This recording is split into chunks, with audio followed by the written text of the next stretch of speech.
ऐसा शो जिसमें हम आपको लेकर जाते हैं ऐसी जगहों पर जिनका एक गहरा इतिहास है। और आज जब 2025 खत्म होने वाला है तो चलिए आपको बताते हैं बेस्ट ऑफ धरोहर 2025।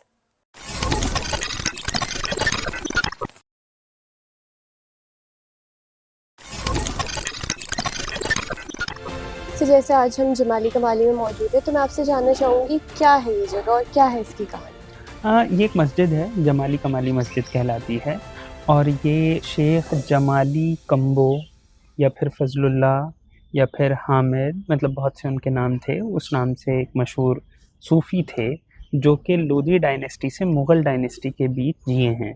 और सिकंदर लोदी जो थे 15th सेंचुरी के, जो यहाँ के बादशाह थे, ये उनके ट्यूटर भी थे और उनके उस्ताद भी थे। और ये एक बहुत ही मशहूर पर्शियन पोएट थे। इतने मशहूर और इतने अच्छे पोएट थे कि इन्हें सेकंड खुसरो भी कहा जाता है।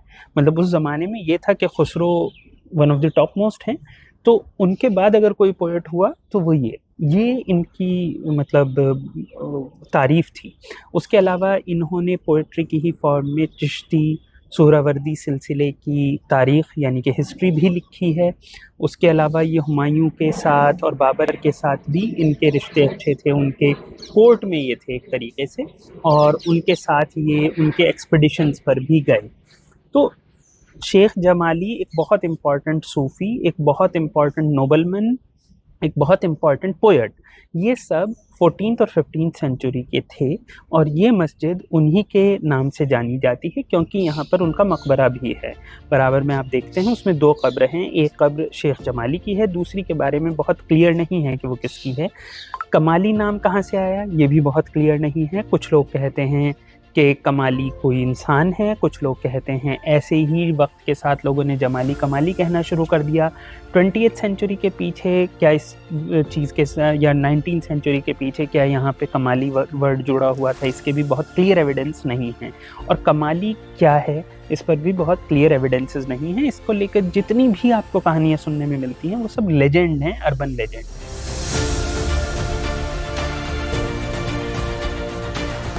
तो जैसे आज हम इंडिया गेट पे हैं तो मैं सबसे पहले आपसे इसके इतिहास के बारे में जानना चाहूँगी, कब बना ये, क्या बात थी इसके पीछे। अच्छा, सबसे पहले हमें ये पता होना चाहिए कि इंडिया गेट बेसिकली एक वॉर मेमोरियल है। वॉर मेमोरियल जो अंग्रेज़ों ने बनवाया था सेकेंड वर्ल्ड वॉर के बाद। ये 1917 में डिसाइड हुआ था कि ये बनेगा। उसके बाद इसे बनाने का काम शुरू हुआ, 1930 में ये इनॉग्रेट हुआ।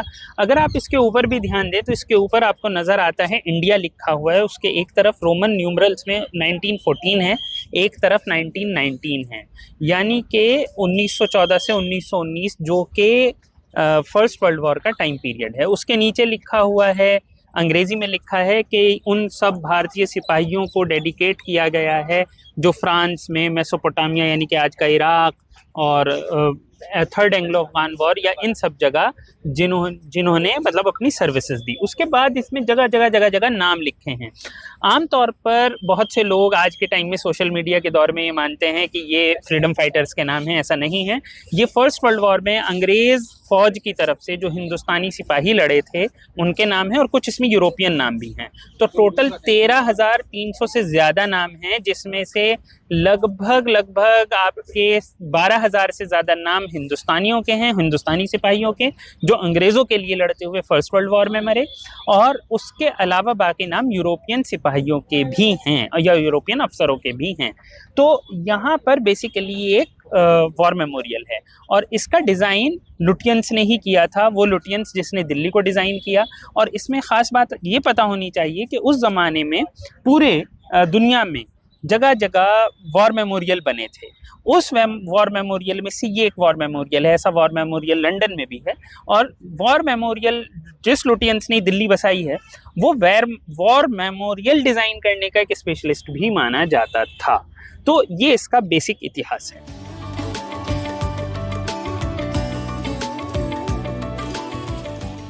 मेरा नाम पंडित सत्येंद्र शर्मा, मंदिर समिति का अध्यक्ष हूँ। श्री तिरपुर माँ बाला सुंदरी देवी मंदिर है, ये माँ जगदम्बा का मंदिर है और सिद्ध पीठ है, माँ का मंदिर शक्तिपीठ है। और इनकी आराधना और पूजा लगभग 5,000 वर्षों से चलती आ रही है। ये शक्तिपीठ मंदिर है और ये यहाँ पर माँ का गुप्त अंग गिरा था। हमारे हिंदुस्तान में जितनी भी शक्तिपीठ है माँ की, वो सब सती का अंग हैं। जैसे कि राजा दक्ष हुए, उनके यहाँ कार्यक्रम था, उस कार्यक्रम में भगवान शिव को निमंत्रण नहीं दिया गया था। वो तो सती जबरदस्ती बिना बुलाए उस कार्यक्रम में जाने के लिए जिद करने लगी और वो बिना बताए भगवान शिव को उस कार्यक्रम में पहुंची, जहां उसे भगवान शिव का अपमान मिला, अवहेलना मिली, जो वो बर्दाश्त नहीं कर पाई। उसको देखते हुए वो हवन कुंड में उन्होंने छलांग लगा दी। जब वो हवन कुंड में कूद गई तो इधर भगवान शिव का सिंहासन डोल गया और उन्होंने देखा कि सती हवन कुंड में जल रही है। तो वो वहाँ पहुँचे, उन्होंने वो निकाल ली। निकालने के बाद जब वो वहाँ तक चले सती को लेकर अपने कंधे पे, तो भगवान विष्णु ने अपने सुदर्शन चक्र से उस शरीर के टुकड़े टुकड़े करने शुरू कर दिए। जहाँ जो शरीर का अंग पड़ा वहीं वहीं शक्तिपीठ बनती चली गई। देवबंद में माँ का गुप्त अंग गिरा था, जिसके हम भी साक्षात्कार दर्शन नहीं कर सकते। जब हम माँ के स्नान ध्यान कराते हैं तो आंखों पर पट्टी बांध लेते हैं और मंदिर के कपाट बंद करते हैं, लाइटें बंद करते हैं, तब माँ का स्नान ध्यान करते हैं। क्योंकि जिसने भी माँ के दर्शन साक्षात्कार करने की कोशिश की, वो ऑन स्पॉट मौके पर अंधा हो गया।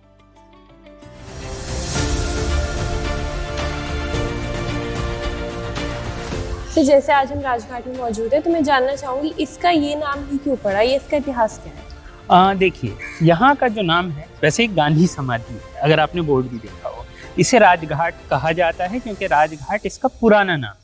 राजघाट इसका पुराना नाम से जो मतलब है मेरा, राजघाट दिल्ली के लोग इस जगह को पहले से कहते थे। यहाँ पर असल में यमुना बहती है और यमुना जो नदी है उसी के किनारे दिल्ली है। तो दिल्ली जो आपका बसा हुआ है यमुना के किनारे, जैसे कि यमुना, गंगा, भारत में नदियाँ पवित्र मानी जाती हैं, तो इसके चारों इस पर कई घाट हैं। तो वो घाट अलग अलग रिचुअल्स के लिए इस्तेमाल होते थे। ऐसा ही ये घाट था, राजघाट। ये राजघाट है और इसी के साथ एक दरवाज़ा या एक एंट्रेंस पॉइंट आप कह सकते हैं, शाहजहानाबाद, जो मुगलों की या फिर शाहजहां की बसाई हुई दिल्ली है, उसमें घुसने का एंट्री पॉइंट होता था। और अगर हम देखें तो 1857 में इसका यूज़ ये भी रहा कि यहीं से जब सिपाही आए और 1857 में रिवोल्ट शुरू हुआ, फर्स्ट वॉर ऑफ इंडिपेंडेंस शुरू हुई, तो यहीं से उन्होंने एंट्री ली थी और यहाँ से फिर कहा जाता है सुनहरी मस्जिद होते हुए उन्होंने लाल किले में एंट्री ली। तो इस जगह को राजघाट, ये हमेशा से मतलब सैकड़ों साल से इसका एक इम्पॉर्टेंस था। ये रिचुअल्स की जगह थी, मतलब इंडिया के जो हिंदू रिचुअल्स हैं ये उसकी जगह थी। एंट्री पॉइंट था शाहजहानाबाद का और इसीलिए इसे राजघाट कहते थे, यानी कि राजा का घाट, इसे ये कहा जाता था। पुरानी मान्यता थी। और बाद में गांधी जी का जब देहांत हुआ, जब उनका कत्ल कर दिया गया, तो उसके बाद उनकी जो अंतिम संस्कार हुआ था वो यहाँ घाट पर होता है। तो इस घाट का इस्तेमाल हुआ था।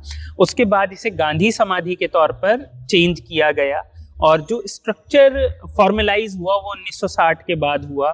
समथिंग बोटा करके एक वो थे, डिज़ाइनर थे, तो ये उसके बाद गांधी समाधि के तौर पर डेवलप हुआ, लेकिन राजघाट नाम भी इसका लगातार रहा। जैसे सर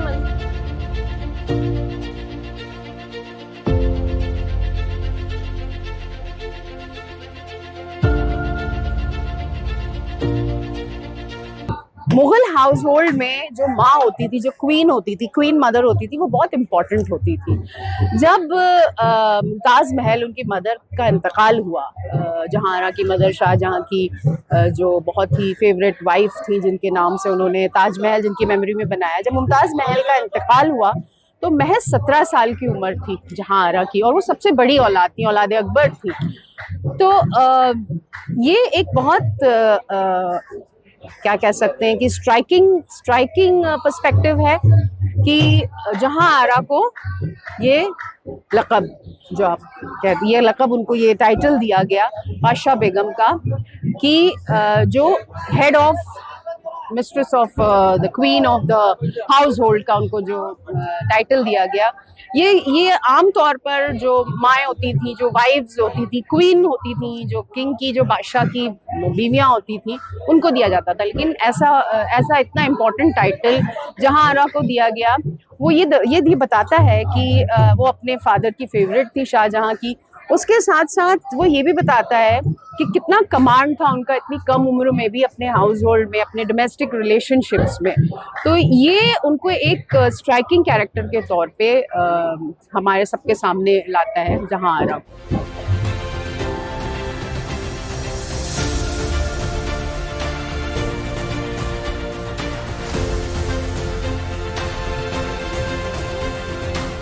तो जैसे कि आज हम तुगलकाबाद फोर्ट में हैं, तो मैं जानना चाहूँगी कि किसने बनवाया था और इसके पीछे क्या मकसद था। देखिए, जैसा कि इसका नाम ही तुगलकाबाद फोर्ट है, यानी कि तुगलकाबाद किला तुगलक के नाम पर है, तो जाहिर सी बात है इसे किसी तुगलक बादशाह ने बनाया होगा, ये तो एकदम से समझ में आता है। तो इसको 1321 से 1325 के बीच में गयासुद्दीन तुगलक, जो कि तुगलक डायनेस्टी के पहले बादशाह थे, उन्होंने तामीर करवाया था। लेकिन इसकी हिस्ट्री थोड़ी अजीब सी है कि ये कभी आबाद नहीं हो पाया। इसमें कभी एज सच लोग जैसे हर किले में रहे हैं, शाहजहानाबाद के लाल किले में रहे हैं, इस तरीके से तुगलकाबाद में कभी कोई नहीं रहा। इसके बारे में ये भी कहा जाता है कि हज़रत निज़ामुद्दीन औलिया की एक तरीक़े से दुआ कह लीजिए, श्राप कह लीजिए, वो ये था कि या तो रहे गुज्जर या रहे उजड़, या तो ये जगह उजाड़ रहेगी या यहाँ पर गुज्जर रहेंगे। तो आसपास के इलाके में गुज्जर, और यहाँ पर भी गुज्जर कौम ज़रूर बसी, लेकिन उसके अलावा किले के तौर पर इसका एज सच कभी इस्तेमाल नहीं हो पाया। तो जैसे आज हम शेरशाह सूरी गेट पर मौजूद हैं, तो मैं जानना चाहूँगी इसके इतिहास के बारे में, कब बना था ये और किसने बनवाया था। जी, जैसा कि इसका नाम ही शेरशाह सूरी गेट है, तो ये तो साफ़ है कि शेरशाह सूरी ने ही बनवाया था। और शेरशाह सूरी का जो शासनकाल है जो दिल्ली के अंदर, वो 1540 से 1545, लगभग 5 साल है। तो ये उसी दौरान बना, सामने पुराना किला है और ये उसी के सामने बना। तो ये पक्का है कि 1540 से 45 के बीच बना। और इसका जो आर्किटेक्चर है वो अगर देखा जाए तो जितने गेट आपको नज़र आते हैं उस दौर के, उनके हिसाब से काफ़ी ज़्यादा नक्काशीदार और काफ़ी खूबसूरत तरीके से बना है। ये अलग बात है, आज के वक्त में ये मोस्टली बंद रहता है या बंद ही रखा जाता है। उसकी बहुत सारी वजह हैं कि इसे उतना मजबूत अब उस हालत में नहीं है, ये ASI का मानना है। तो इस वजह से शेरशाह सूरी गेट आज के वक्त में बंद है। लेकिन ये शेरशाह सूरी ने 1540 से 45 के बीच, जब उनके दौरे हुकूमत था, तब बनवाया था। तो जैसे आज हम जामिया मिल्लिया इस्लामिया के पास मौजूद हैं, डॉक्टर ज़ाकिर हुसैन का यहाँ पे मज़ार है, तो मैं आपसे जानना चाहूँगी उनके बारे में कुछ। ये तो सब जानते हैं कि वो तीसरे राष्ट्रपति थे, कुछ और मैं जानना चाहूँगी उनके बारे में। जी, उनके बारे में सबसे पहली चीज़ तो यही है कि वो जामिया मिल्लिया इस्लामिया के फाउंडर्स में से एक थे, फाउंडर मेंबर। फाउंडर तो आप नहीं कहेंगे, फाउंडर मेंबर आप कह सकते हैं।